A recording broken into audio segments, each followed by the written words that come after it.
এই ছাগলটা ধরে তো আসো তো।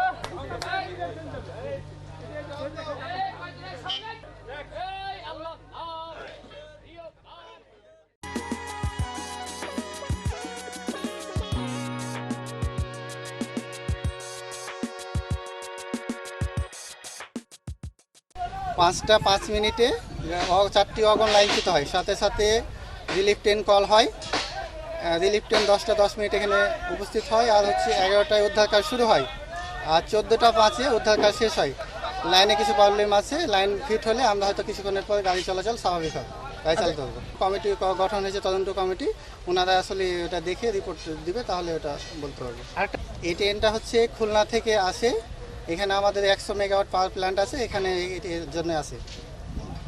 আর এই ট্রেনের জন্য হচ্ছে আমাদের মহানন্দা কমিউটার লোকাল ট্রেন মানে চলাচল এখন পর্যন্ত বন্ধ আছে, লাইন ফিট হলে চলাচল স্বাভাবিক হবে।